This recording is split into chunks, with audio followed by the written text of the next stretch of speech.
Did.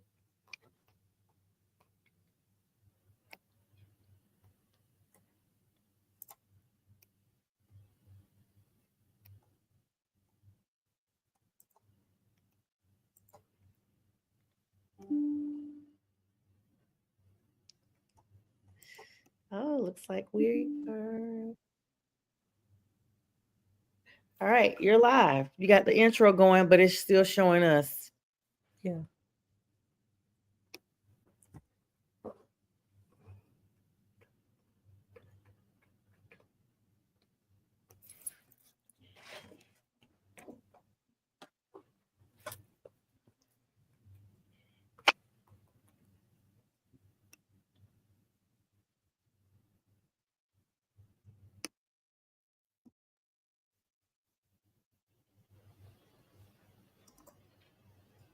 Hello, hello, hello. Hello, hello, hello. Welcome, everyone. Welcome, everyone, tuning in tonight to tonight's show. It is January the 6th, 2025. Can you believe it is already 2025? OMG.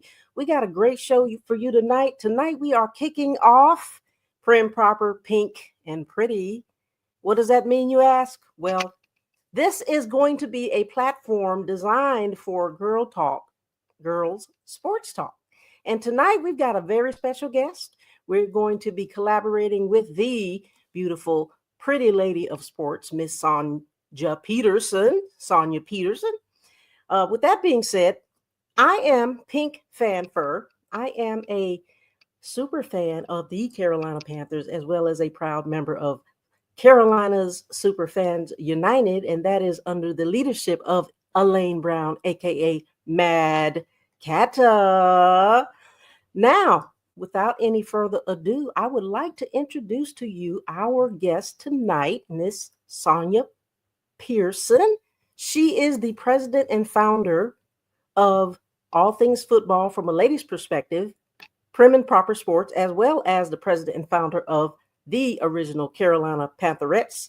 Without any further ado, she is also the guru in all things sports and football, and she's going to be taking us around the NFL league, giving us all the news and all what's happening. And so, without any further ado, welcome, Sonia Pearson. Hi, Pink. How are you? Pink Fanfur. Such a How blessing to you be doing? here. Hi, everyone. Happy New Year. It's so odd to be on this side of the platform. I'm super excited and grateful that you thought of me to come on tonight. We've talked about this for a little bit.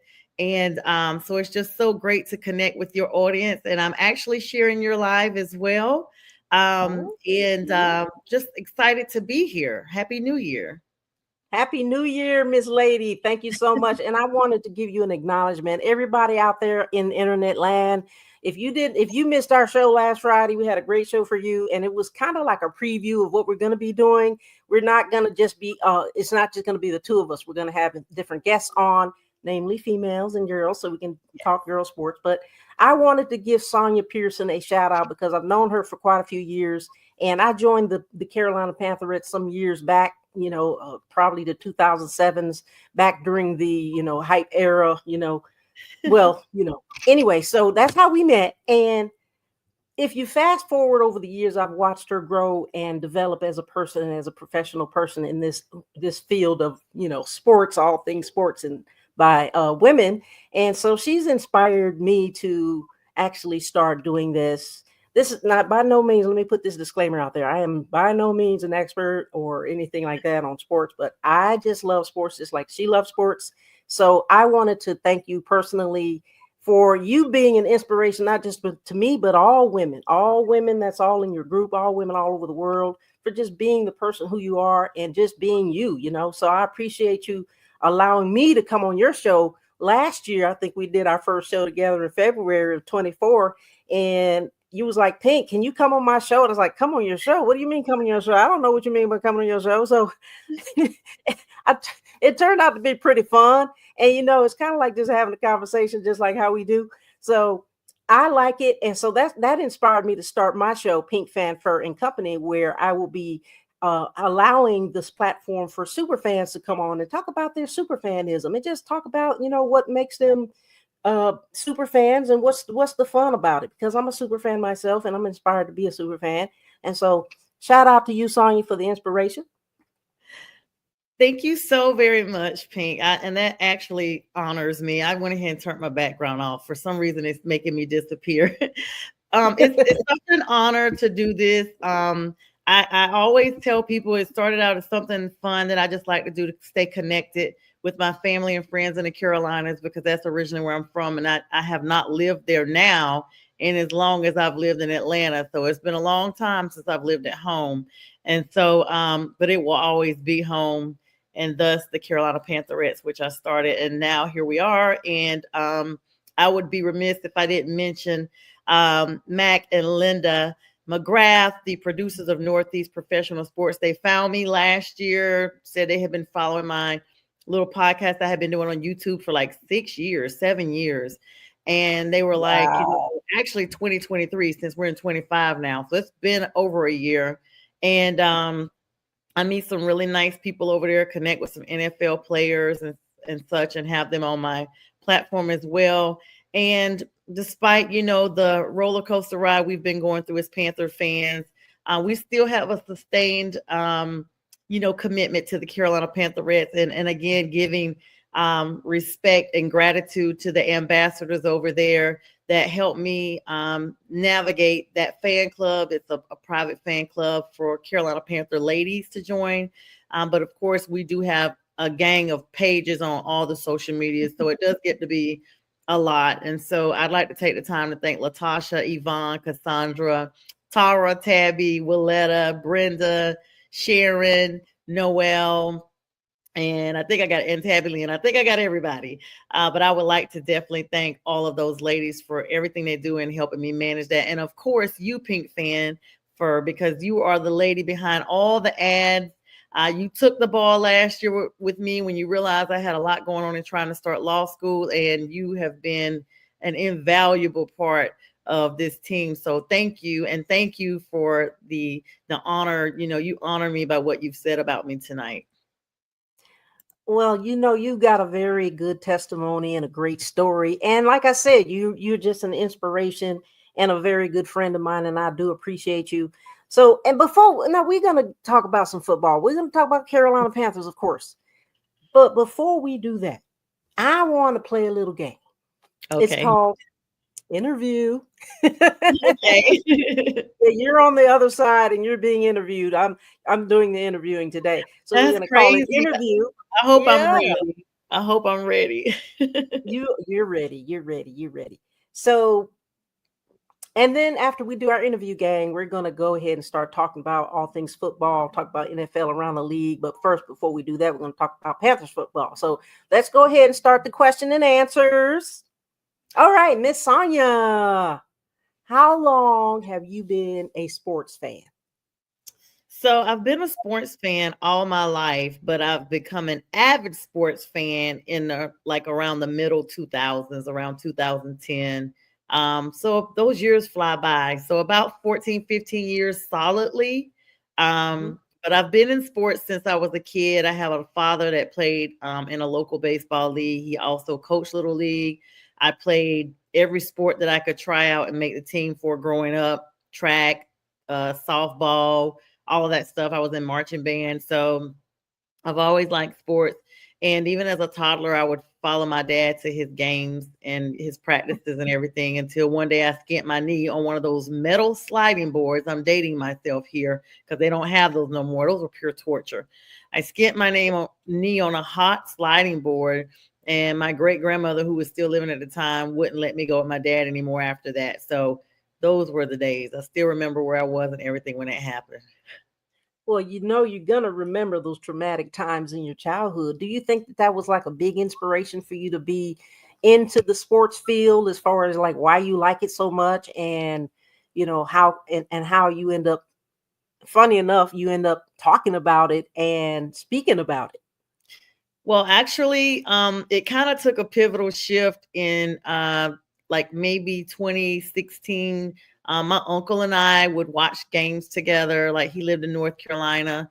He was best friends with Joe Gillum, who was the quarterback of the Pittsburgh Steelers. They grew up together. And he also was a Panthers fan.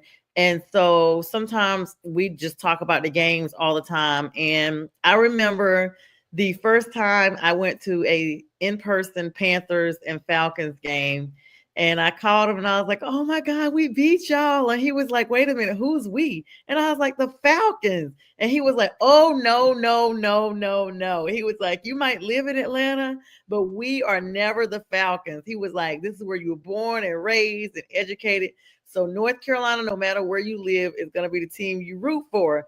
And so I never forgot that. And unfortunately, just a couple of years later, he got terminally ill and I lost him. And he was like my second dad because my own father passed away shortly after I moved to Atlanta.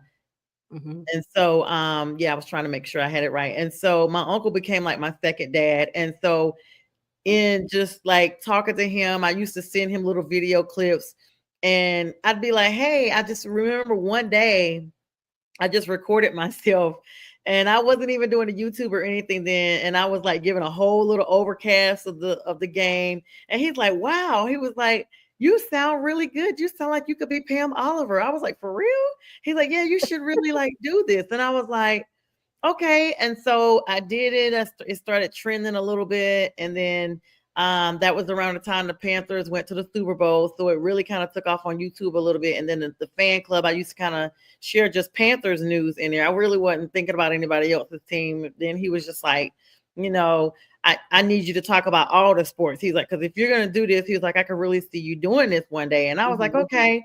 And so when he right before he passed away, we kind of had a conversation and I was just like, he was like, I still think you're going to really be big, and all I want to say is I want you to always save me a seat. And he was like, just save me a seat. And he said, I promise I'll be there. And I was like, you promise? And he was like, yes. And so from that point on, he passed away a few days later. It was Mm-hmm. devastating, Pink. I mean, I literally almost quit everything after that. I'm a season ticket holder, and you and I had a whole text exchange about me just not doing football anymore at all. And you were like, but if you promised your uncle that, then that's what you should do. And I call him my dunkle. I have a tattoo of his name there. It says dunkle, and it's a football, as you see. I don't know if the audience can see it, but it's in a heart. And yeah, so it's my way. He's always the left side is closest to your heart. And I feel like every time I do a show, even if I don't even have no views, I feel like he's watching. So that's what really propelled me into being the fan I am. And then now that Linda Mack picked me up, it's been everywhere. And then another network picked me up. And so I've kind of been trending a little bit. Last month, You over 30 days, we had 270,000 views on the social medias. That was pretty big. Yeah, that is absolutely big. Shout out to your dad and your dunkle for being the biggest inspirations in your life. And so, without those inspirations, I mean, where would we be, And so you can Right. always look back on those conversations that you've had with those people who've inspired you because they've made a change in your life. And everybody out there in internet land, us super fans, people who were on the internet and talking and doing the sports talks, and we're real people. We're real people. We have real feelings and we go through a lot of different things and ups and downs, just like everybody else. And so I am so happy that you decided to stay with it because I know he is watching right now, wherever you guys are in heaven. You're watching and they're very proud of you. And everybody probably, I can speak for the Pantherettes, are very, very, very proud of you. So And congratulations on all of your successes. And I know that there's going to be so many more. Reason, season, and lifetime, right, girl? Right? that's it. And thank you, Pink, for encouraging me to hang in there because it's because of you, literally, that I am still in this. So I really appreciate that so much. You are so welcome. You are so welcome. Let me see what we got going on in the comments here. We've got oh, Felicia Soldier Girl, what up? What up, sister lady? She says, what up, sister ladies? Hello, Felicia, aka Soldier Girl. We are appreciative that you joined the show, young lady. We hope you're doing well. Hope you're having a good, happy new year so far. So we're going to continue our interview. And my next question is, I probably already know this, but I want to hear it. I'm pretty sure the audience want to hear it. Who is your favorite all-time player and why? Without a doubt, Cam Newton, Cameron Jarrell Newton, Mr. Dab himself, Mr. May 1988, 89, one of them, I forget the birthday. I'm having a brain freeze. May 11th, I know his actual date. Absolutely my favorite athlete, no matter what. I mean, it's not just because we were winning with him, it's just the overall person he is. I've seen so much that he's done in the community here in Atlanta and continues to do. Mhm. Some players, once they retire, they kind of fade out, and that's their prerogative. We don't, put them down for that. But Cam has stayed connected. He's now on ESPN.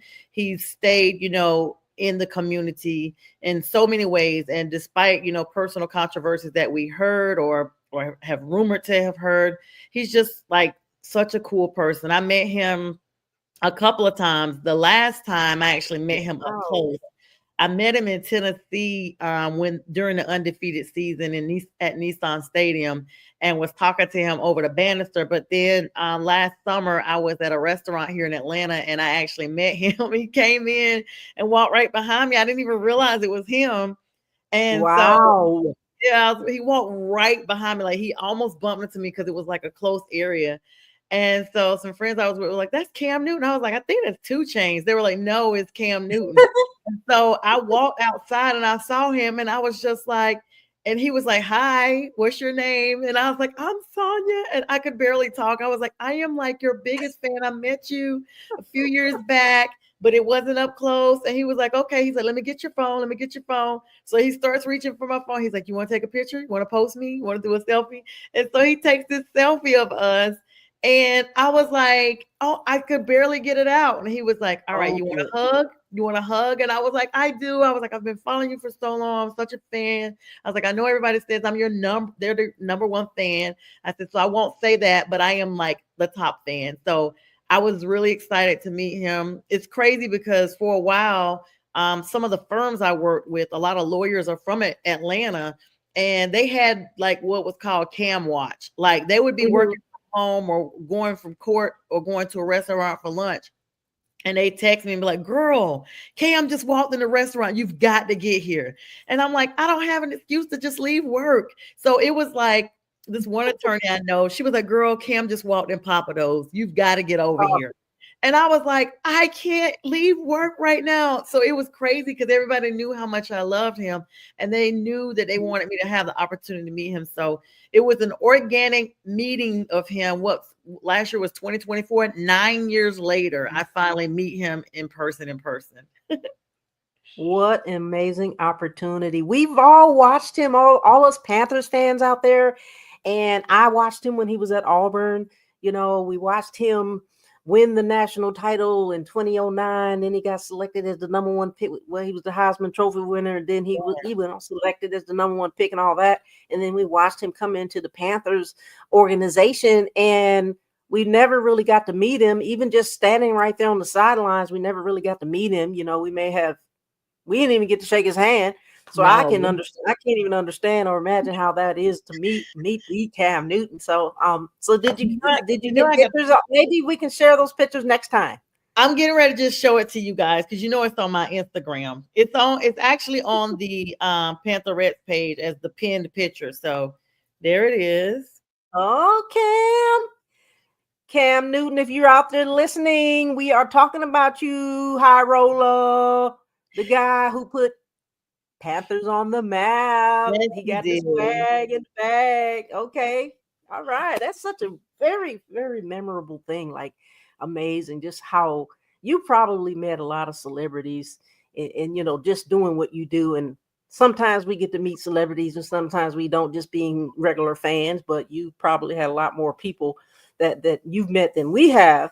My next question is, because you are a Carolina Panthers fan, and we're going to talk about Panthers football in just a minute. Don't worry. Do not worry. What is your most memorable season in the Carolina Panthers football season since we've been in existence?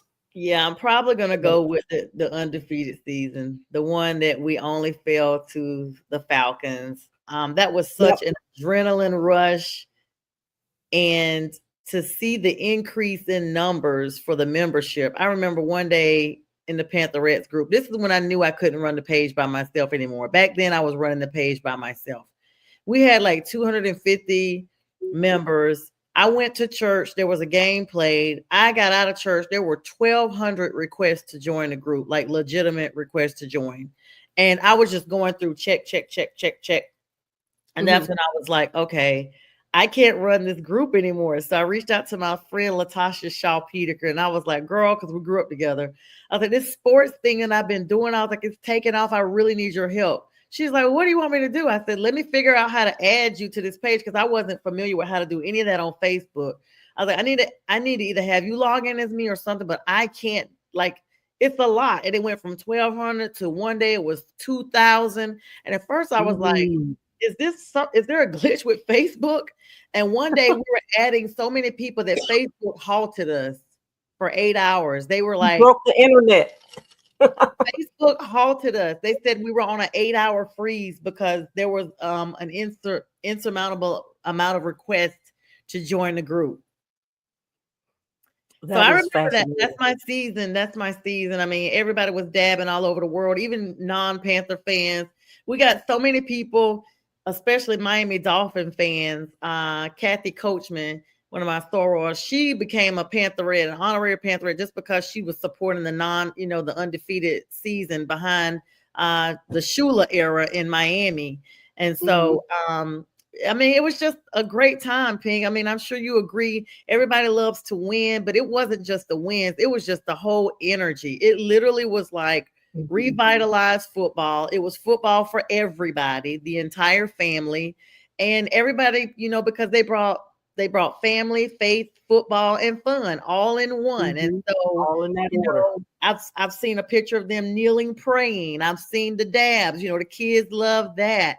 And then of course the whole family just was enjoying it. It was just a time to be alive. And on top of that, it was 15. So 15, another F, I'm all into all that stuff. So it was in 15. I remember 15. Yes. Where were you? Like, were you in Atlanta at the time? Because I know I was at what is known as Fort Bragg, but now Fort Liberty. I was there in 15, and when we went to the Super Bowl in 16, I had this big party. Yeah, I've been in Atlanta since 2001. I've been here a long time. I moved from North Carolina in 98 when I graduated college, and moved to Virginia for like 2.5 years. And then I've moved here, and last year made me be living here longer than I lived in North Carolina, because I left Carolina when I was 23. Okay. All right.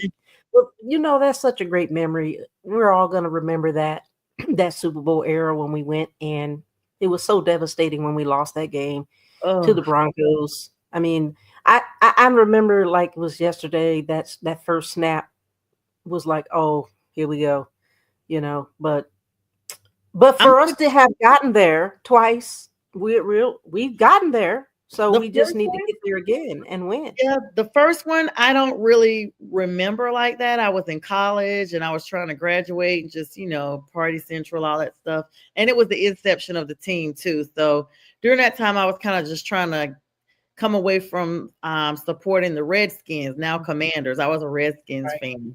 And so I was like, the Panthers, what? We got a team, and they're in the Super Bowl. Okay. Well, I'm going to be honest with you. I have never watched our Super Bowl in its entirety. I was watching it, and I've never emotionally been able to finish it, because I went over to a friend's house. Matter of fact, my best friend, she's a Falcons fan.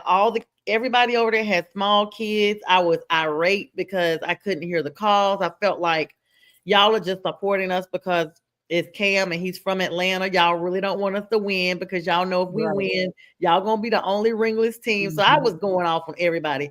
I left at halftime crying. I left her house in tears, like somebody had died, and I went home and got into bed.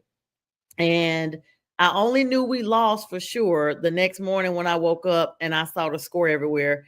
I could barely go to work. It literally felt like somebody died because I just knew we would win. I was already Mhm. mad of all things that Atlanta messed up our perfect record of all the teams because I went in there cocky. I mean, I was talking junk to everybody. They were Of like, "Oh yeah, course.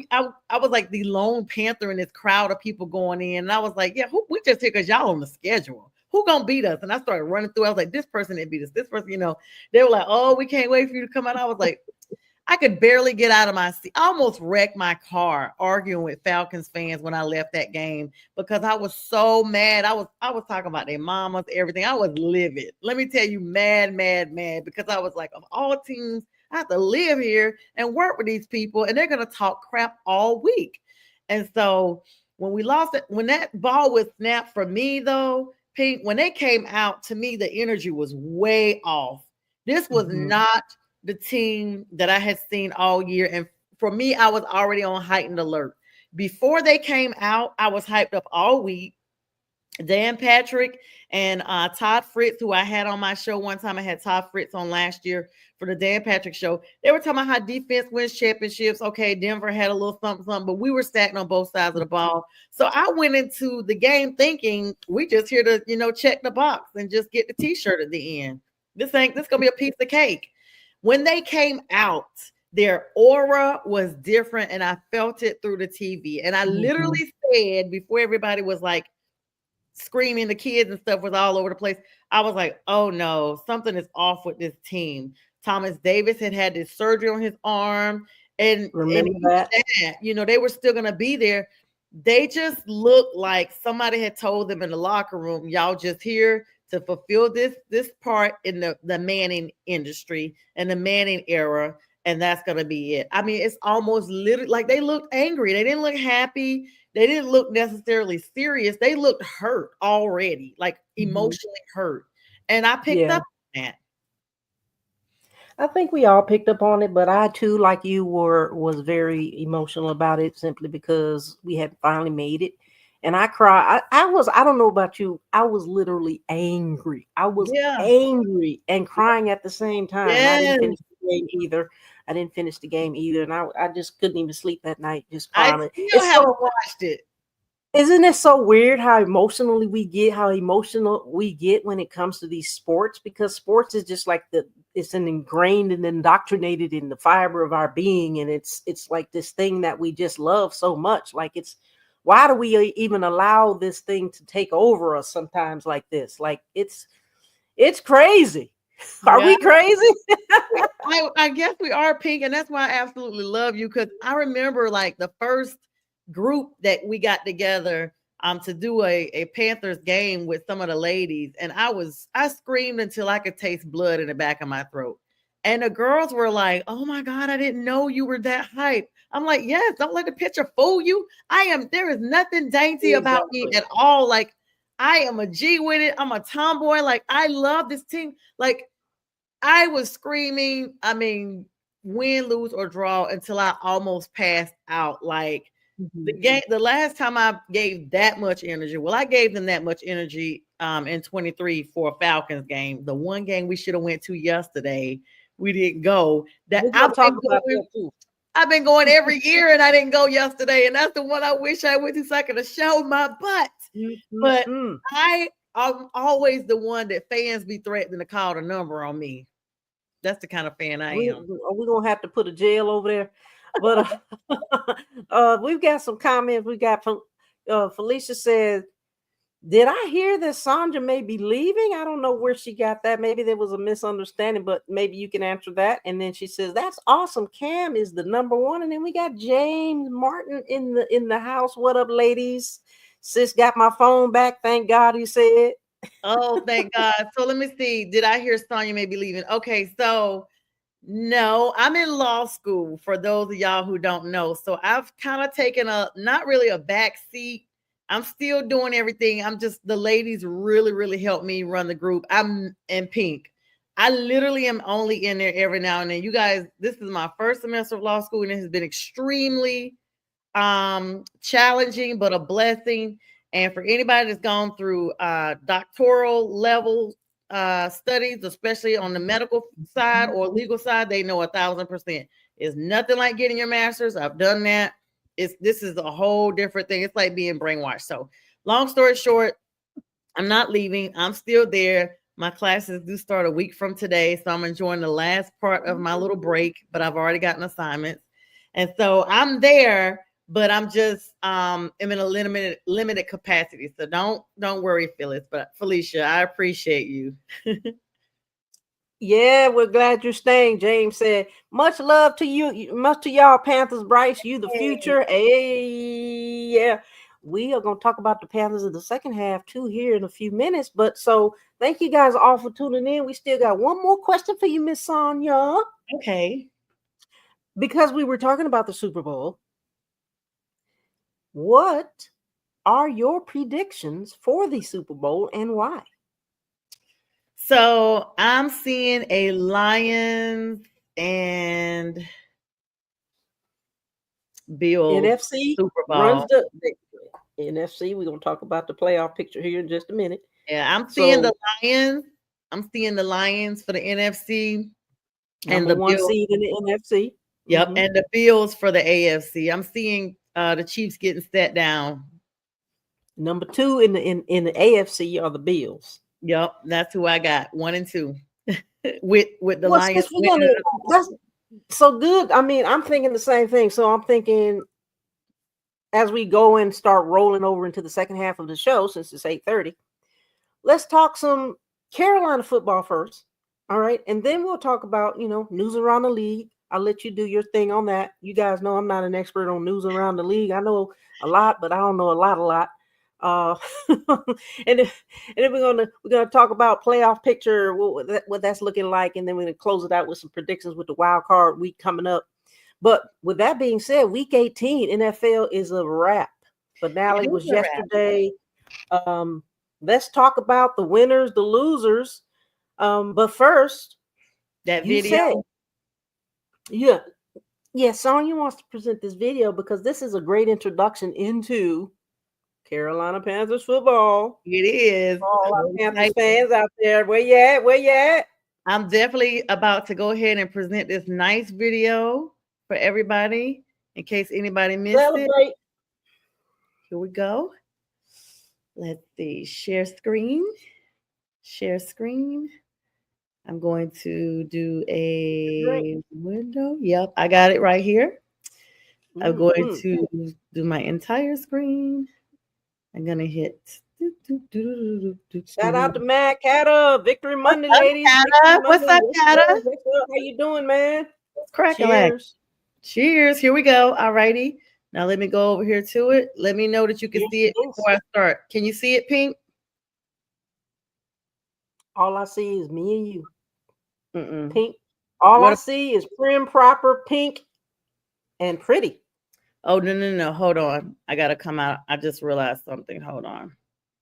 It's not going to be that. It's all good. It is all good. Shout out to Victory Monday, everybody. How about all those Panthers? Even though we had a pretty bad season, we had a pretty good finale on yesterday. It was a beautiful finale. Beautiful finale. Shout out to my Panthers if y'all listening. We love you guys. We love you. And here is the video. Let me know when you can see it, Pink. I'm getting ready to open it now. Let me know when you actually see it pop up. I want to make sure this shows. Oh, you know what? I'll know when it comes up. Here it goes. It's there. Hey. So right now we've got the ball separate. Now he reconnects. Both toes still there, ruling on the field stands. Short of the line to gain one. So now a fourth down. Beautiful play. Timeout. Fake the handoff. Young, step and throw. Tremble. Trembling all over the place. Tommy Tremble. Tight end. Yes, sir. Look at us. Look at us. Yes, we did. We've got a rookie quarterback playing well in Atlanta, second-year quarterback continuing to grow and elevate his play in Carolina. And he knew it before the ball even got there. That was Steph Curry throwing up the three and retreating without even seeing it. Knew it as he released the football. ball, the touchdown was there. So that came off the interception. Panthers. Woo! John 3:16. Yes, I had to actually definitely capture that because he threw up the threes. He threw that pass and turned his back like it's either there or not. And I'm like, yes, Bryce, we're here for it. Bryce up, son. Bryce up, son. Bryce, Yes. Bryce, baby, baby. Bryce, Bryce. Yes. Cheers to you, Bryce. Cheers to you. Carolina Panthers, baby. We Yes. rocking and rolling, locking and loading. Speaking And of the which, A let's was talk about real the game. down. The A was real down. When they say A-Town up, A-Town down, they was real Yeah. down. Them Falcons did not rise up. They were plucked and grounded. And we stopped them very short of making the playoffs, thanks to us and Tampa Bay. Yeah, they were out with us regardless. They were out with us. They had already lost to Washington. They had to win to stay in. We made sure that didn't happen. And thank you, Felicia. She said, sweet. Yeah, she's old now. She's talking about, hey, who else we got going on? We got, yep. Mad Cat said, so happy for BY9. Be Wheezy. Yeah, let's talk about that because we talked about going to this game and we were like, well, I don't know because of that emotional thing. We don't want to go and we don't want to watch our team lose. We don't ever want to do that, but sometimes we just go for the fellowship and the food and the fun and all that. But again, for us super fans who have to travel, it takes money and time and resources. And then for you have to travel from where you live to get down to the stadium, deal with traffic and all that. But then at the same time, the game we said we wanted to go but didn't go, we should have went. Girl, you had just came from Tampa and watching them get a whole arse, as the country folks say, arse tore out. They don't say the ASS, they say arse. It was, and you don't want to go through that, especially after spending money to get there, and then you got to drag all of your fits with you. You got to tell. I mean, it's a lot. It's a lot involved when you have to travel as a super fan. Everybody knows that. But the game itself, let's talk about that. Did you see the time when he threw the touchdown and Bryce Young just turned around? He was like, that was the clip I just showed. That was the Steph yeah, Curry. He tossed it and turned. That to me was so funny. Like, he was getting cocky with him at that point. That's why I was like, oh, you know what? And then I was like, the crazy thing is they had just got Adam Thielen for a catch, but his toe was out. The Raheem challenged it because he said he wanted it to be 4th and 1. They didn't want them to get the first down. And so basically earlier in the game, Drake London had a catch that they reversed, and then they ran the same play against our defense, and Drake London caught it and then stood over like, yeah, I got it now. So it was basically Bryce's way of saying, okay, tit for tat. You guys said Adam didn't catch that. I'll make sure it goes all the way in this time. And that's why I was like, yes, Bryce, I'm here for the giggles and the ish. And how you like me now. And speaking of, he had what? Now his percentage just throwing passing rate yesterday was 73.5%. And according to the stats, he was 255. He had 255 passing yards, 6 touchdowns, 2 rushing touchdowns.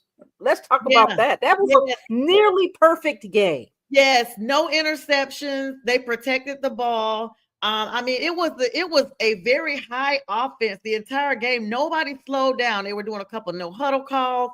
I mean, they got on the board early, and so did Atlanta, 3-3, like off the rip.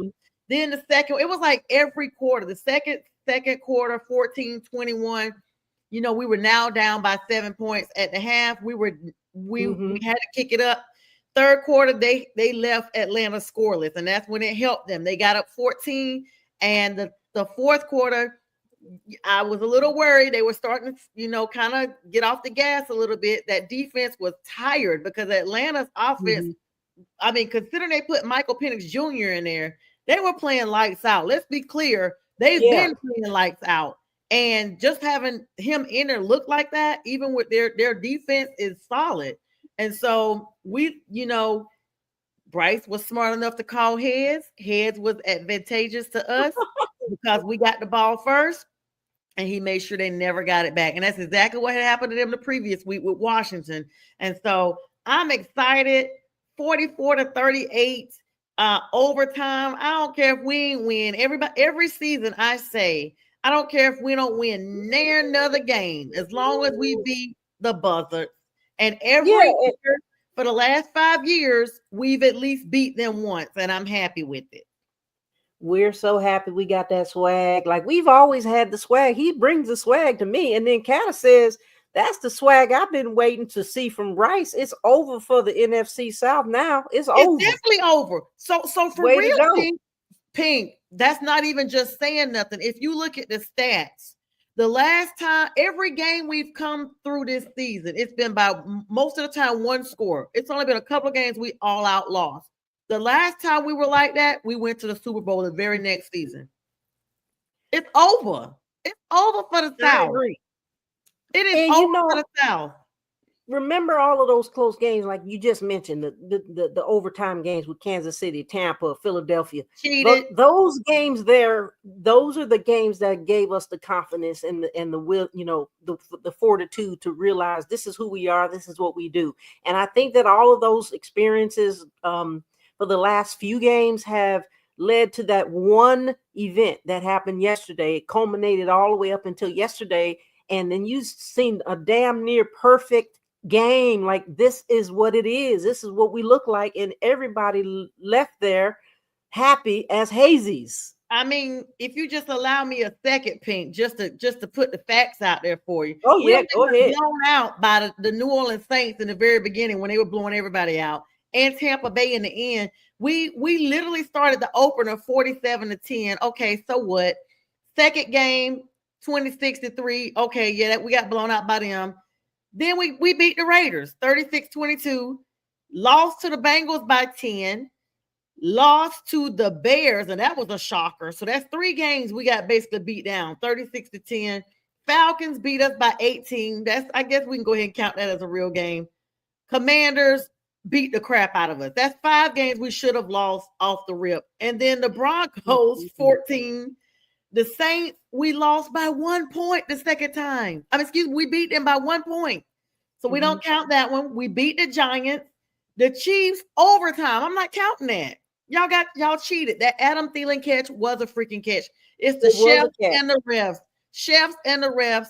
And we didn't get a chance to go overtime. The thieves. You mean the Kansas City Thieves? The Thieves. You're right. Buccaneers went overtime, barely beat us. Pirates. So right now, I'm only at 6 games that we've lost straight out. Oh, and the Cowboys, they put it on us 30-14. So 7. So out of an 18-week game, and Tampa Bay, 8 games. We should have at least been 8-8. We should have been at 500. 9-8. And so to see us end like that with everybody steps it up in the division. Like, you could play like whatever. Look at what the Bears did to Green Bay. And they put Jordan Love up out of the game. Yeah. Anything can happen when it's a division. Everything changes when you're when at the end of the season, but something just clicked. And let me tell you, viewers out there in internet land, this girl right here, Miss Sonia Pearson, she knows her stats. Okay. I'm not a stat person. But she knows her stats when it comes to sports and football. That's why she has all things football from a lady's perspective, Prim and Proper Sports. By the way, before we start talking about the playoff picture or news around the NFL, tell us about when you air your shows, because she has her own 2. She has her own 2 or 3 shows. Tell the audience about when you air your shows and what do you do on your shows. So I air live on Wednesday nights and Friday nights, 9 Eastern Standard Time. That is my regular Prim and Proper Sports show on Wednesday. And then on Fridays, I have my Friday with the Fellas theme that I have on J Train, who is a New Orleans Saints fan, Kevo, who is an Atlanta Falcons fan. And from time to time, I also have another brother from another mother, Fern, who is a Giants fan, where he comes on with me sometimes. And then Pink, I have you on there, and kind of like, I have a lot of guests on there. I have everything from hockey to boxing to baseball experts. Yeah. I've had people that write for the Boston Globe, NFL retired players. And it's on Northeast Professional Sports on Roku and YouTube, and it re-airs at night, like 2:00 in the morning. And my other show airs on Thursday nights and Saturday afternoons on the Huddle Sports Network, which is a network near the Chicago area, and that's going to be Central Standard Time, like 4:00 Eastern Time on Saturdays and 8 p.m. Thursday nights, which will be a reprise of the previous day's show.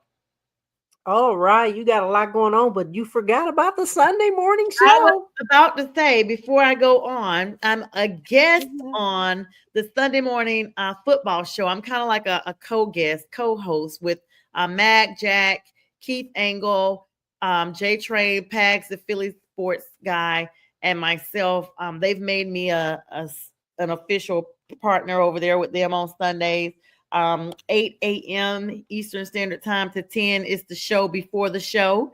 And we talk all sports. And so once the football season wraps up, we kind of talk about NBA and other stuff as well. And on Sunday night, I'm on NFL Download as a guest sometimes. That's a recap of the Sunday afternoon games. That's 7 p.m. Eastern Standard Time. And then Wednesday at 6 p.m., which is before my show, Eastern Standard Time, is the Northeast Professional Sports Show. So I'm on almost every day. She's all over the place, guys and girls. She's all over the place. So we appreciate all the information that you put out for us. We enjoy watching you. And I definitely enjoy coming on your show too as well. Before we get around to news around the NFL, let's talk real quick about who do you feel like, based on the game yesterday, who were the standouts? We've got Adam Thielens, we've got the Jalen Cokers, we've got, tight end Tommy Tremble. Who you thinking of the tight end or are the standouts from yesterday's game? Yeah, definitely Tommy Tremble, but we've seen him a couple of times, throughout the season look really good. I just like the way the offense overall stepped up without Chuba Hubbard. I mean, that was a big miss on the offense. And for them to fill in the gaps on that and, get more targets to Thielen and Tremble, as well as Coker. There's a gentleman, I can't think of his name, the fill-in running back, even Xavier Legette, he had a couple of big catches, he had a couple of big catches of the day. And considering the Panthers are the number one team with injuries for this season, they've had 72 different players fill in for other spots. It's the number one NFL injured team this entire season, including the quarterback, with Andy Dalton coming out with that small accident he had and Bryce coming back to his position. They've had 72 different starters. And so the fact that they were able to do that and still win 3 more games than last season, and the maturation of Bryce was just amazing to watch, is really big. Shaq Thompson, huge cornerstone person out on the defense. And even J.C. Horn is as of yesterday's game. And so it showed, Shaq, you are missed. If you're seeing this, because sometimes they interact with our Twitter account, you are absolutely missed. The leadership at a minimum is missed on the congealing of that defense. So I would definitely say, and first and foremost, Bryce absolutely stood out. I mean, this guy dropped in the pocket. He took sacks. He kept it moving. He kept it with a smile, never lost his cool.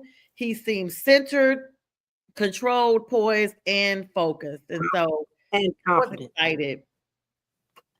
Miles of smiles coming from Bryce Young. Oh, and speaking of Miles Sanders, welcome Miles back. Sanders back from injury. Miles Sanders. Shout out to Miles Sanders from Philadelphia. And, I felt like I was watching an old Alabama team game play as it was going back and forth, but it was exciting to watch. We've got some comments coming in. OMG, that's it. Say Blue Phoenix in the house. Bryce has turned the corner in his growth. What's up, Frat? Okay. What's up, Blue Phoenix? What's going on with you? We like you for liking our Bryce Young, because we know he's an Alabama fan, and I'm gonna put a plug in for Alabama Crimson Tide too, because that's where he came from. That's where he was born, and we raised him. And so Heisman Trophy winner, number 1 pick in the 2023 draft. I was a witness, and I think everybody, even the owner, David Tepper, said today, I think late in the news, said, I think we've got our quarterback. Yeah. And you know what? I just have to say, shout out to David Tepper for taking a step back. Tepper took a stepper back, okay, and we're glad for it. Last year he was tossing Cavassier on fans in Jacksonville and just being everywhere that we didn't want him to be, and just all in management. It's great to see that Canales has kept his job and that Bryce has kept his job, and we look like we may not be going into a season of more rebuilding, but we'll actually be able to go into maturing and maturation for the next segment, even though the rumor is out that they may be cleaning house on the defense with Everson. I think that's how you pronounce his name. I call him. He's under the Frank Wright era and has 21 seasons of coaching as a defensive coordinator in the league. And so I don't know if moving him is going to be the right thing, but the defense does need some work. I'd like to think it's just simply because we, are missing the head like Shaq Thompson. But if they think, it's time to clean house and Canales has somebody up his sleeve that could be really good, especially like maybe a former head coach that is on the chopping block right now, like an Antonio Pierce or Mike McCarthy, who are probably going to end up coming up. I mean, even Jared Mayo, who lost his job yesterday from the Patriots, then, I'm all for it. Well, we'll see. I mean, we don't know. A lot of things happen after the end of the season. The finale was great, be that as it may. OMG, that's it, says, what up, Soror? Hey, OMG. That's out for you. Y'all still rebuilding, build the defense. We got about 9 minutes left, and we appreciate all of you guys tuning in tonight. This is actually our debut of Prim, Proper, Pink, and Pretty. So let's talk about news around the league. Like, you're the expert in the news around the league, and then talk about the playoff picture going forward. And we'll close out with predictions of the wild card weekend. What you say? Okay. What you say? Yeah, I was saying we actually can go over a little bit since we're not on the main network tonight. This is kind of unlimited, so it's as long as you need it to go. And that way we don't feel rushed. When we're on the network, we have an hour limit because other shows are behind my show. So this one we're a little bit more free, a little less, time constricted. So whatever. Yay, break out the streamers and the balloons and the wine. Yes. I mean, yeah. Big games going on. Week 18 playoff picture was especially competitive in the NFC. AFC not so much. I feel like it's going to be very interesting coming up Saturday, this weekend. That's going to start to eliminate some people. That wild card is going to be like, oh, we made the playoffs, but then, oh no, we didn't, because somebody's going to go home. Tampa's playing right away, and they're playing that next to the seed. I'll give you the rundown real quick. They're playing, I think, the Philadelphia. No, they played them last year. So the playoff games that are coming up for the NFL wild cards, the AFC first game is the Chargers and the Texans game. That's going to be coming up at 4:30 on Saturday. So 1:11 at 4:30 p.m. Eastern Standard Time. It's going to be the Chargers and the Texans. After that, you got the Steelers and Ravens game. Can you believe one of those teams is going to be going home at 8 p.m.? That's insane. I believe OMG, that's it, is a Steelers fan. Yeah, one of them are going home. One of them are going home. Pittsburgh Steelers versus, yep, she's a Steelers fan through and through. And what are they talking about? Yep, bye-bye Pittsburgh going home. Wait a minute, OMG, that's it. I thought you were a Pittsburgh fan. Yeah, if they play like they did the other night with Russell Wilson giving the ball to everybody but his teammates, they're going to be out real quick. She say yes indeed. Tasha Mika say yes indeed. She's not afraid to just tell it like it is. Hey, yes, we know that you're a fan, but if your team is not doing well, your team's not doing well. Exactly. And so then that ends all of the Saturday games. So they alternate between AFC and NFC. So they're doing AFC games first. Then on Sunday, you have a continuation of the AFC, which is Broncos and Bills at 1:00. And then they give you a reprieve. And the 4:30 game, they start delving into the NFC matchups. The 4:30 game is the Eagles and the Packers. It's going to be really important to see if Jordan Love is well enough to play in that game. He injured his throwing elbow. So that's going to be big as to who wins that game. The Eagles have been playing lights out, and I'm afraid that may cost the Packers that game. Even if he's playing and he's still injured, it's probably going to be a game over for the Packers. That night at 8 o'clock, it's the Commanders and the Buccaneers. Either Jaden Daniels or Baker Mayfield are going home that night at 8 o'clock. And then Monday night's game, they're going to go ahead and wrap up the weekend to make sure everybody's had a chance to either be eliminated or move on. It's going to be the big Vikings-Rams game. Sam Darnold versus Stafford, the gunslinger, straight out of the Rams, 8 p.m. on Monday, January 13th. And that's going to be the end of the wild card divisions. The next weekend is to be determined. It'll kick off on Saturday, and it will be the divisional rounds where the winners of each of the previous games in their divisions go on to meet other people, and then so on until everybody's down to 2 teams, one from each division. There you have it. You have your wild card game scheduled for this weekend coming up. We've got Tasha Mika says, I'm a fan, but they played terrible their last 4 games. Mm-hmm. And Blue Phoenix says Packers going home. Well, Blue Phoenix, no OMG, that's it. Said Packers going home, Baker going home, Vikings going home. Well, we see What who are your we thoughts? got. Who's going back home to the Fort living room? Yeah, I don't know. I mean, the good thing about it is, the Eagles are only having to play because they slipped to number 2 with that Detroit win. So Detroit and Kansas City are at home right now, chillaxing. They don't even have to get involved to another week or 2. And so it's going to be important also because you remember Jalen Hurts, no pun intended, has been injured. He's been hurt. So he's been out for a couple of weeks. He was concussed, and then he may have had some other smaller injury. But he's definitely going to be playing. He definitely should be ready to go. And the Eagles have been playing lights out. Look for Saquon Barkley to go ahead and break Eric Dickerson's record. It's only 200 yards he needs, and he's going to make sure that he does what he needs to do. He is going to do what he needs to do. And Felicia says, great show, ladies. Good night. Good night, Felicia, soldier girl.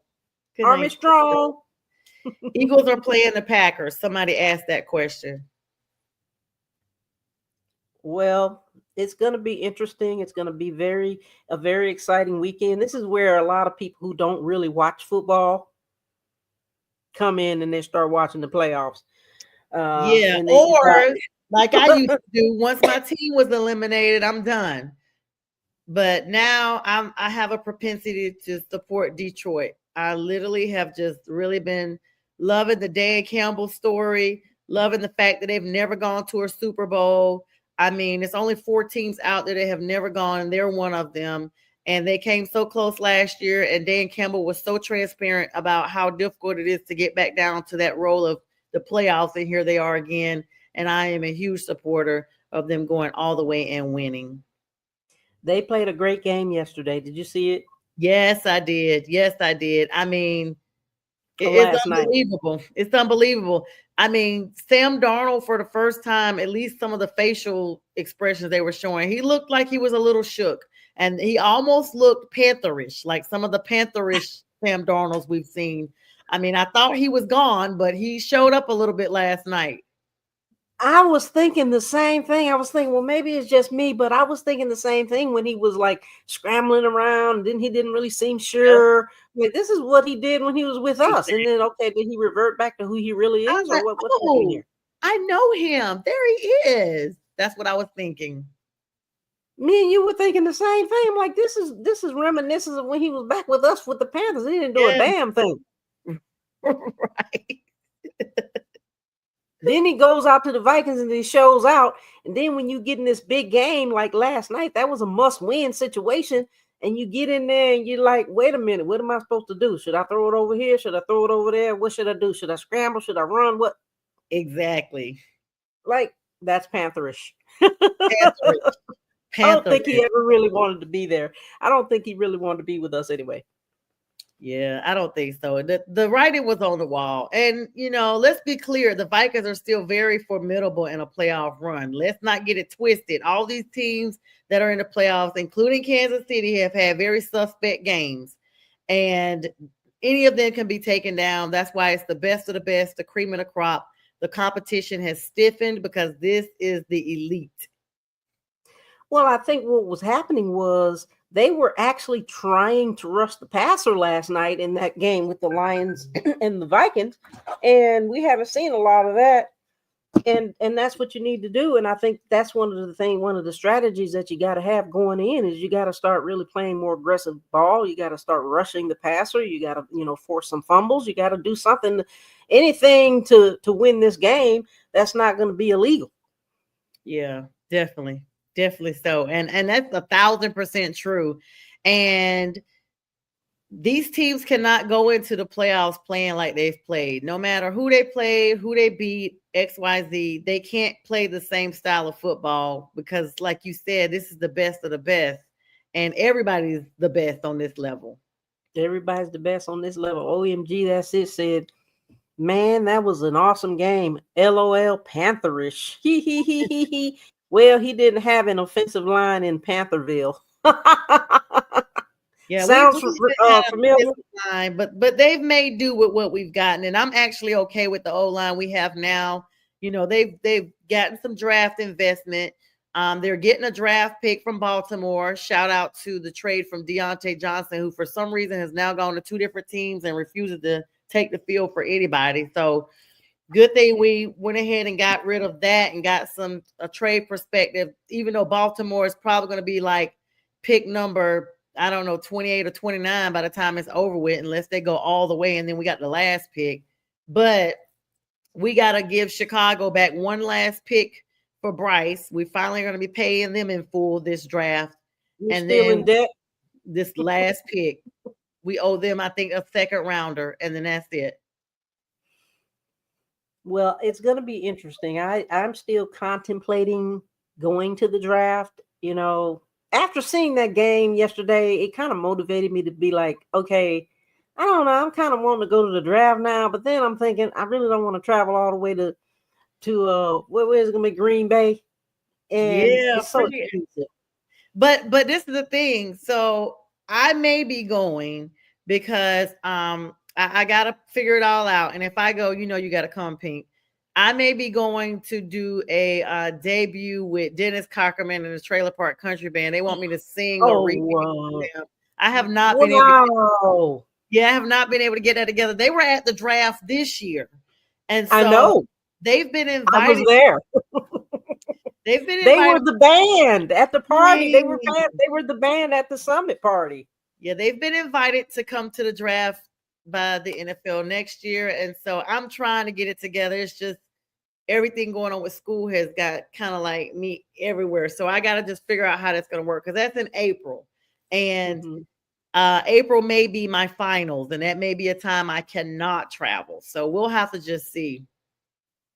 Well, I would definitely, if I were you, look at the schedule, see what days your finals are on, see what days the drafts are on. I believe the draft is the 26th, 27th, and 28th. Yeah. But it really depends on what day. If you can just squeeze out a day just to go and do that performance, I would. Yeah. I mean, I'd literally have to fly up and probably fly right back. And I've never flown into Green Bay. I don't even know. I've always flown into Chicago. I know Waukegan and all that is right there. And I think when I went to the last time I flew into Chicago, there was a lot of people with Green Bay staff on there. There was a game that weekend. So I've heard that a lot of Packers fans fly into Midway or O'Hare, one of those. I don't remember which one I flew into, maybe Midway.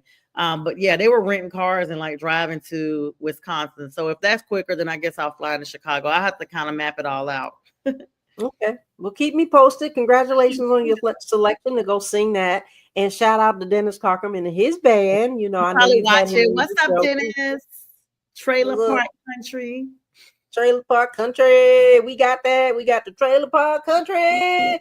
Oh, yeah, they're a great band. You guys should check them out. I've featured some of their songs on your reels as well. They're really talented, and they're everywhere. And follow their page. And Just a group. They're out of like the Sioux Falls, North Dakota, South Dakota area. They're like if you go see them, you're literally going to see them, because I don't know nobody that's ever been to South Dakota, but it's beautiful there. I need to go. Well, I'm glad to hear that. Now let's talk a little bit about, we talked about the playoff picture. We're not going to really know what the rest of the playoff picture looks like until we finish this weekend coming up. Let's talk about your predictions for the winners and losers for the weekend. Oh my gosh. So OMG, that's it. Put all those people in there that he or she felt like as Frat, as a guy that he felt like was gonna lose. My predictions are as follows. I feel like the Chargers are gonna beat the Texans. CJ Stroud has been through this whole sophomore slump as of late. And I'm just not that sold on them. Meanwhile, the Chargers have just been playing lights out. I think they'll eke by the Texans. I think it'll be a close game, maybe 7 points or less. But the game is in Texas, so you never know. D'Amico Ryans may be able to pull it out. Right now, I'm sold on the Chargers, even though the Texans, the crazy thing is they won their division, but they already played in the wild card. That's because they were seeded less, kind of like Tampa Bay. But they won their division. The Blue Phoenix says he agrees with the Chargers. The Steelers and Ravens game, I feel like the Steelers are definitely going home. The way they've been playing, Mike Tomlin, Justin Fields, and all of them are out of there. And Justin Fields is probably going to be traded in the offseason to another team, because I don't see him coming back to Pittsburgh behind Russell Wilson again. The Broncos-Bills game, even though Sean Payton has been putting up a lot of high-powered offense, and we're seeing glimpses of the Broncos that we've seen from, the time that we went to the Super Bowl with them. This is not Manning era.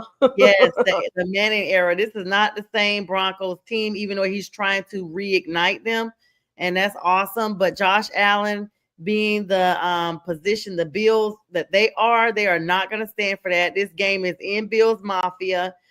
So sometimes it's the elements of the weather as well. Broncos not going to have that altitude to their advantage. They're going to have to deal with this snow, the real snow from the Niagara Falls area.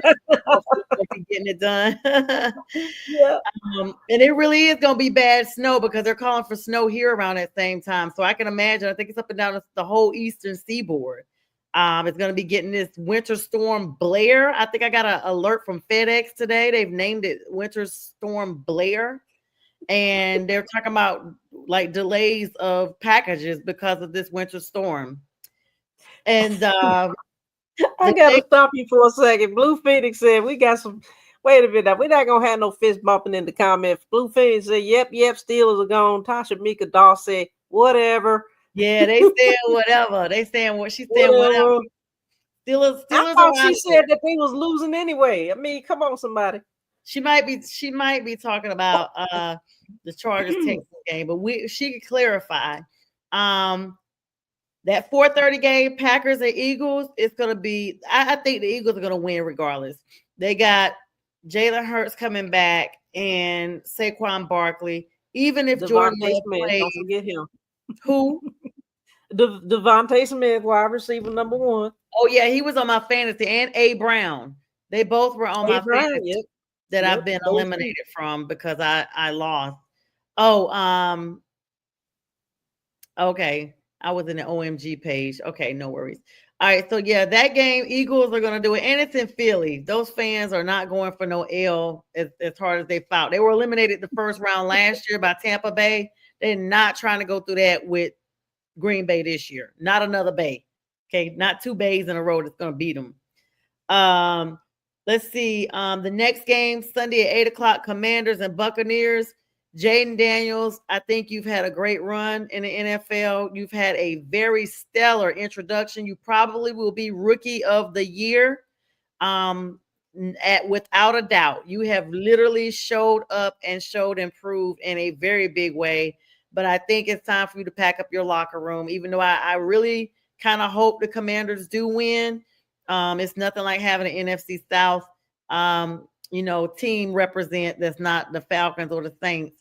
And so I would put my support behind former Carolina Panther Baker Mayfield, and it's in Tampa Bay, so they got home advantage. Yes. Vikings and Rams game. Mr. Stafford, your time has been appreciated. It's time for the Darnold show. The NFC North has been the division to contend with all season long. And so it's like NFC North versus basically the Eagles as far as what it's going to come down to. I've said that the entire season. And so those are my predictions. There you go. There her predictions. We got Blue Phoenix said Philly is winning, and then Tasha Doss Howard says, I am a Steelers fan, periodic, but it ain't over till it's over. And then Blue Phoenix says Bucks are going home. The Commanders have the better defense. What are you thinking about that? Because that you picked the total opposite of that team. Yeah, so I don't. To me, it's it's not. This is not a defense situation right now. Defense is usually as the process moves on to the closing finale, like the big games. I'm being honest with you guys. I really feel like Washington has made a very. I mean, it is Dan Quinn. He's a veteran head coach. He is a defensive coordinator from the Cowboys. I may be wrong on this one, but I just don't think with the way Tampa basically keeps everybody off the field, I don't see that happening. Mike Evans just got a $3 million bonus because he's had 1,000 yards every season he's played for the last 11 years. And so he was rewarded with a $3 million bonus after the game a couple of days ago. And so I'm thinking Tampa's going to continue to do what they do. Blue Phoenix says, preach, defense wins games. Yeah, it wins championships. Defense wins championships. Yeah, well, maybe that thing is turned over. You got to have some offense, because if we're talking about defense winning games, it wasn't the defense with the Kansas City that won the last two games, was it? It was the offense. Kansas City, I told you it's the chefs and the refs. And they had like this thing going around. They had this one referee that every time he refed, and it happened to be a close game with them, they somehow miraculously got through it. So yeah, Jaden Daniels is from here. So yeah, I love Jaden. Okay. I wanted to get rookie of the year, all that good stuff. I just believe that it's going to come down to experience on this one. And Baker Mayfield, at this point, they didn't just sneak in. Y'all saw what they did last year against the Eagles. It's like once they get to the playoffs, everybody steps it up. And I think I'm going to check and see if Chris Godwin is coming back. If Chris Godwin's coming back, it's a wrap. Let me see, because he's been out injured. Let me see if Chris Godwin's coming back. Kansas City needs to get booted. I agree. Now, speaking of Kansas City, let's talk real quick about what is his name? Play for the Miami Dolphins. Tyreek Hill. Did you hear the news about him? Yeah, real quick, Pink. I just looked, and they are saying it's possible that Chris Godwin could come back for the playoffs. Todd Bowles, their coach, left the possibility open for the wide receiver returning in the postseason. He had surgery in October, so it's going to depend on how much he's healed up. And he was out for the regular season only. I'm telling you right now, if Chris Godwin comes back and he's a healthy Chris Godwin with Mike Evans, forget about it. Tampa is going to blow up. I did hear about Tyreek Hill basically wanting to quit now on the Dolphins, saying he's out. Let him go. You're out. Goodbye. This is like an Aaron Rodgers Jr. situation. You tweeting it out there for everybody to see that you're unhappy. Just go. You don't have to stay. Shout out to Kay Wells in the house in the comments. He said Hill wanted the money and did them boys bad. So my question was, because I heard it just coming in to the show, what happened? I don't really know all the stuff that happened. There's just been a lot of there was another team. I had to talk about this Dallas situation real quick about Cooper Rush, and then I'm going to go back to the Hill situation. This may be akin to that. Cooper Rush, who's been filling in for Dak Prescott all this time, no, they haven't been winning, but the point is he's been carrying this game. All of a sudden, they bring in this little other kid that nobody's heard about to let them finish, let them play the season of finale. And it keeps Cooper Rush from getting his like 55% of the snaps so he doesn't get paid. Like he lost $500,000 because Jerry Jones and them decided to bench him with the last game so that they didn't have to pay him this money. That is as dirty as it freaking gets. Wow. I mean, like, I don't know how you come back from this. They put Trey Lance in there for Cooper Rush, and against the last game, Trey Lance has not done anything for this game. Dallas didn't have nothing to play for. There was no reason to say that this was okay to bring him in. Dallas was not going to the playoffs. They weren't doing anything different than what they had already been doing. So to bench Cooper Rush, basically to save this money, is a low blow. Everybody saw it, and if I'm Cooper Rush, I'm dropping from the team. I'm a fill in anyway. I don't want to be here. K. Well said, heard about that. James is cold-blooded. Blue Phoenix Trey Lance was a first-round draft pick. Yep. What is going on? And then Yeah, you said something about Johnson too. He's not even the newsworthy. Yeah, Deontay Johnson, former Carolina Panther, who went to the Baltimore Ravens. We traded him. Right. He asked to be traded. Got up there to Baltimore. They asked him to take the field. He didn't want to take the field. Then he didn't want to practice. So they started excusing him like as a suspension. Like, hey, you don't want to be here. We're going to go ahead and suspend you for the day. Next thing I know, he's traded over to, I don't remember, the Texans, somewhere in the Midwest. And now he don't want to play there. And somebody said he was with the Steelers. And he doesn't want to take the field for anybody. And I don't know if this is a mental health issue you got or what. But as many young men that are trying to get in the NFL, and as difficult as it is, go home and let somebody else that wants to be there be there. Makes sense. I mean, we got just a small number of people just kind of wanting to call the shots and stuff like that. So, man, I wish I could have called the shots was I in the military. Yeah, exactly. So I was looking up on the Tyreek Hill situation, and I mean, I don't know. He's just, sometimes I believe this is kind of like Coach Lanning said from Oregon, clicks and likes. Sometimes you just want to make yourself relevant, so you got something to say. But nonetheless, when you start saying stuff like that, kind of like how Antonio Brown did, you could just go ahead and exit stage left. And hi, Karen. Yeah, it was a great game.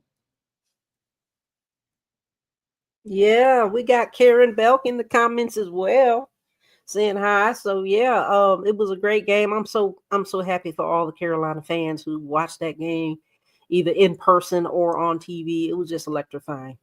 I mean, Karen said, heard they're burning Tyreek jerseys. Yeah, he basically he had a restructured contract before the season started. I know that part.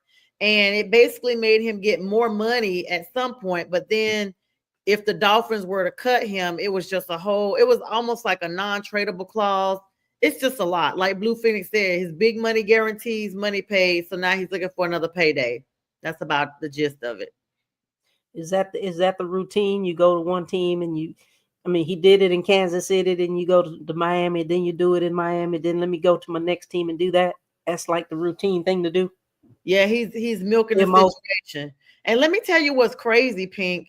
When you look up Deontay Johnson's wiki, it still has him listed on the Panthers roster, but then it says the Steelers traded him to the Panthers in exchange for cornerback Dante Jackson. You remember when they got Jackson from us? Yeah, Action Jackson. Yes, to support Bryce Young. But Johnson is from the Ohio State, and he's actually been in the league longer than any of us thought. This cat has been signed with the Arizona Cardinals as far back as 2008. If you don't take your old behind down and sit down, sir, we didn't even know who you were. They signed him as an undrafted free agent, and he was later released due to an ankle injury. And ever since then, girl, he's 38 years old from Columbus, Ohio. Deontay, please go on home, honey. Go on home. Blueface said he got 72 minutes. K. Will said, can't blame the man. At the end of the day, he has a large family. LOL. Miles have to be fed at the end of the day. Karen said, That's we for could have used some Tyreek. speed. We could use some speed maybe, but don't need any prima donnas. Yeah. Deontay left. I mean, yeah, this is crazy. I don't know. I don't know. There's a Deontay LaMarcus Johnson too, not to be confused with him. He's from the Houston Texans. So they might have gotten this, you know what? They might have gotten him mixed up with this other cat. So let me see. You know what? The Johnson that we need to be talking about is not the 38-year-old. It is the one from the Texans. So now he's gone from the Ravens to the Texans. And let's see if he put up any stats. Oh, he had 375 yards, 3 touchdowns, and averaged 11.4 yards. So where'd he get it from? I guess he played for the Texans finally, because he ain't played for nobody else. He wasn't with the Panthers. Or the Ravens. Well, we've got about, it's 9:30, 9:20 Eastern time. Let's close it up a little bit with a talk some NCAA football. We also have the championship games coming up, the quarterfinals coming up. Yeah. We just had the bowl games this past weekend, and now we've got some more games coming up here. Let's Let me see. see what we got going on here, because you said the Ohio State, and I know Ohio State. This is the time of year we're starting to get into basketball. I'm a big Duke fan. Duke. Bill Notre Belichick. Dame took over Georgia. Yeah, can't forget. Let me just tell you real quick, Pink. I feel absolutely horrible for Kirby Smart. I mean, they lost the game. So first, let's back it all the way up in order of importance. Kirby went down there with his father to the Sugar Bowl on New Year's weekend. His father fell and broke his hip on New Year's Eve and needed surgery while he was in New Orleans and passed away. That same night, Wow. New Year's night, was the attack, the domestic terrorist attack. All while this is going on. And then they lost the game and they were eliminated. Kirby probably don't ever want to go back to New Orleans again. I'm going to be honest. I spent my last birthday in New Orleans. I've gone to New Orleans a bunch of times, and I was looking at those pictures today. A lot of my pictures are on freaking Bourbon Street. I mean, I cannot even imagine that. But I had to just plug that in. Our thoughts and prayers are with Kirby. That is absolutely horrible about his dad. That is. I didn't even hear about that. Thank you for sharing that.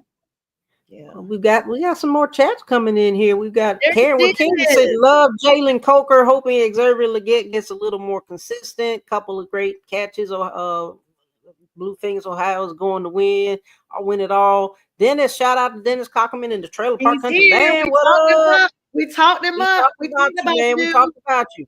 Okay, okay, both of you, a big hello, and we love y'all from the Trailer Park. Oh wow, yeah, we got to do our phone call this week, Dennis.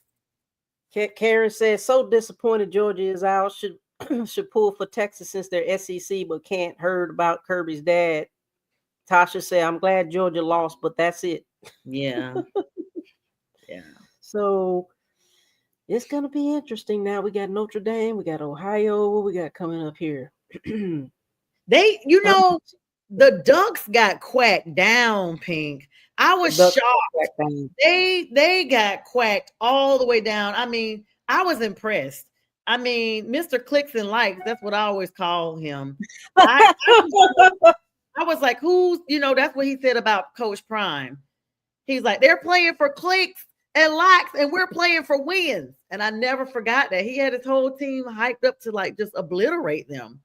And so, even though they had just beat Penn State 45-37, I think they just ran out of gas when they got ready to come up to their next game because they put so many points on the board. They got beat. I'm trying to see their score here. Mr. Clicks and Lights. Well, the score was, I had it up just a second ago. Anybody know the score? Put it in the chat. You know, I'm getting to it. I'm trying to we find gotta it. look up stuff over here. So many bowl games. Oh, here it is, 41-21. The Ohio State put a molly whopping on those Ducks. I'm talk about shutting their bills up. They quacked those bills down. They went duck hunting.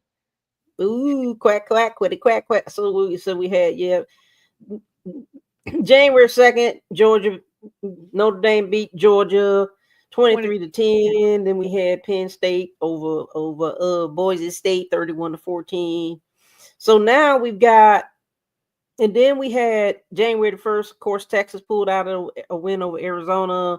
And then now we got January the 9th coming up with Notre Dame and Penn State.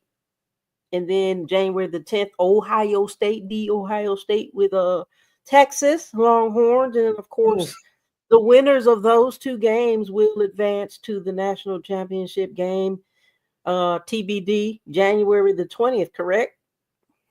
January 20th. They getting all the way down, trying to cross up and meet up with the Super Bowl time almost to the playoffs. I think Ohio State's going to be in there. And looking at Notre Dame, I'm thinking Notre Dame and Ohio State. Ohio State's the number 6 seed, and Notre Dame was number 5 coming into the last games, into the bowls. I mean, they even got a first responder bowl. They got bowls for everything. The only thing they don't have is a grass bowl. I mean, y'all got bowls galore. And we were at a bowl that we never been at before. The Alabama Crimson Tide was at the Reliquist Bowl out there in Tampa, which I was at, and lost miserably. Let me tell you, the bowl they need to get rid of is the Duke Mayo Bowl. That is the disgusting bowl. At the end of the game, whoever wins, they pour a lot of mayonnaise on somebody. It's disgusto barfo. I'm like, y'all have run the freak out. I guess next they'll have a Hell Bowl. Comment says, we got Nathan Castro. Hello, Nathan. Great finish for the Panthers. Lions. Finish, LOL. K Wells. Nice slice of humble pie. Blue Phoenix says, yep. Bye-bye, duck clucks. Karen Belk. Notre Dame look pretty good. Can't believe they're in ACC in other sports, but not football. Tasha said that Texas game was something. And then, yeah, we got a lot of comments coming in here. K-Well says, shame they didn't let QB1 for Ohio get on stage after the West. Not sure how true it is, but they were saying it was either because of weight capacity on the stage being maxed out, or due to him thanking his Lord and Savior on the field during an interview. No. You know what? These athletes, they do that. And I'm all for it. You want to thank the good Lord for life, health, and strength and for a win? Go be it, because we're nothing without him. And that's just my personal spin on it. But they kept him off the air. But, you know, somebody was fined in the NFL for having on a Jesus shirt or something like that. And somebody else got fined for wearing a MAGA hat. But they also fined Jalen Hurts for wearing two-tone cleats in his last game. He had on 2 different shades of green, and they fined him. Y'all running out of stuff in NFL. And y'all need something to do.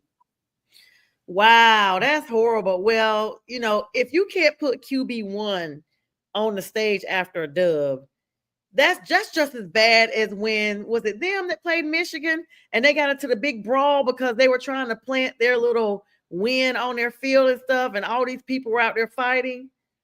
It's crazy. Yeah, I think so. Absolutely. Blue Phoenix said, me too, sis. That's who I'm thinking. Karen Belk says, knows those Falcon fans were shocked. You're a Bama fan too. Yeah, I'm a Bama fan. Roll Tide, and Roll Tide.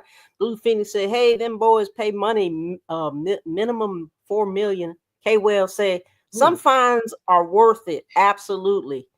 Blue Phoenix, the no fun league. Yeah, NFL, not for long. Oh, man. They don't went from letting, you know, sometimes they used to fine everybody for excessive celebration.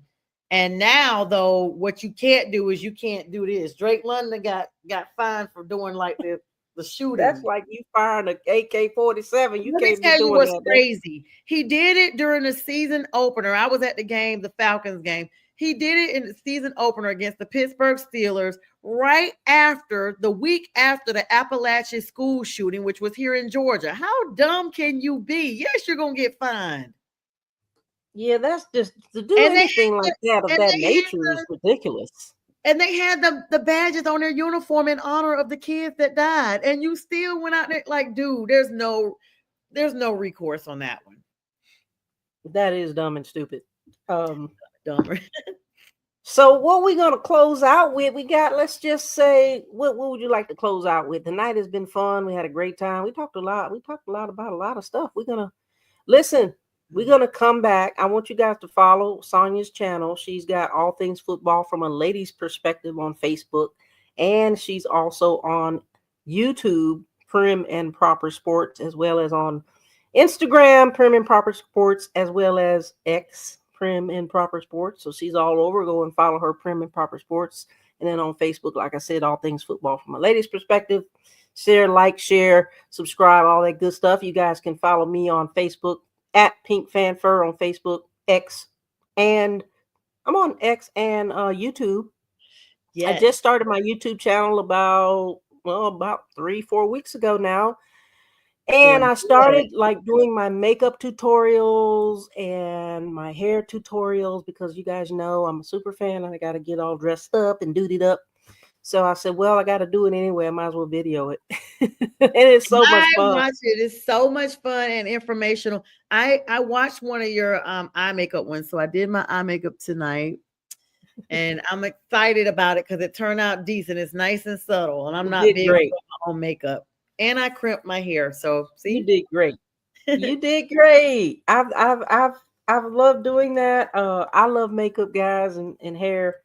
I just decided to just start videoing, and I don't want to like keep all of this information in. There's no reason for us to keep information that we have in. Like, let's share the information that we have to other people. And also, I've got a travel series version on my YouTube channel because I started videoing a lot of my travels really within the last few years. I've actually videoed a lot of travels and I never thought to just put it on YouTube. Like, why am I keeping this in my portfolio of videos for what? Nobody sees this stuff. So I slowly but surely like uploading those travel videos. And I've got my Grand Canyon tour that I haven't uploaded yet either. And went out there to California, got some video footage from that. So there's still some things that's coming up for the travel series from me. Tasha said, awesome job, ladies. Enjoyed y'all. Blue Phoenix plug, OMG, that's it, live tomorrow night. Oh, yes, let me put a plug in for OMG, that's it. If you guys are out there like those like high-end handbags and bookcase, wallets and all those nice looking things, they have OMG, that's it. They've got a lot of great merchandise over there. I've actually gotten several items from them, very inexpensive and affordable. OMG, that's it. They go live every Tuesday night at 9 Eastern Standard Time, correct? Yep, she said 9 Eastern Standard Time tomorrow night. You guys go and then put a plug in for that and show up. We're gonna go back live. This show, Prim, Proper, Pink, and Pretty is just a theme that we thought about, and we're probably going to be doing this. We haven't decided what night. Maybe Monday night is a good night, but really all depends on Sonja's. I keep wanting to call you Sonja. Sonya's schedule because she's in law school. So this is a theme, but we also have another theme. My other theme is Pink Fanfur and Company. That's where I'm going to be having super fans come in and talk about them being super fans. And so we've got this collaboration going. So next Monday, I believe is the 13th of January, I will be having a Carolina Superfan United member up by the name of Dojo Cat. She will be my guest on Monday night at 8 p.m. Eastern Standard Time. So that being said, plug for you, Prim and Proper Sports. Plug for you, all things football, all things football, all things from a lady's perspective. And then plug in for OMG, that's it, the luxury handbags and more. So we hope you guys enjoyed the show. We hope you guys enjoyed our debut show. Yes, Sonia, you have been a great co-host. I couldn't have done this without you. You're always fun, and we always have so much fun together. And thank you to all the viewers from our show from Friday. We had over 1,400 views within the time we were actually live. As soon as I got off, I saw 1,100 one place. I saw 260 somewhere else. It was literally over like 1,400 people. So thank y'all so very much. Now, if y'all same people would just go over and subscribe to our YouTube channels, we would be so appreciative. And I'm also on TikTok. And so thank you to the 3,500 people that I had watching yesterday after the Panthers game, because I'll be bringing Pink over once she joins our TikTok community, so we can do this again and talk fashion, football, faith, and family, and all the good stuff that we love. And so it's been awesome to be here, Pink. Thank you so very much for having me on. I'd love to be available whenever you want me to come back. We will be having you back soon, Miss Sonia. We appreciate you. We love you.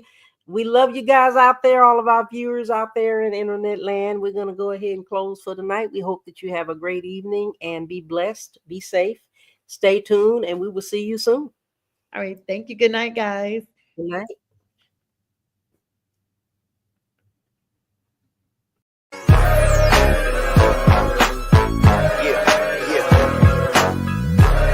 Where my Raider fans at? Y'all know what it is. It's for all my Raider Nation heads out there. Yeah. Let's let them know. Let's let them know. I'ma ride with the squad, rockin' silver and black. We the Raiders from the West.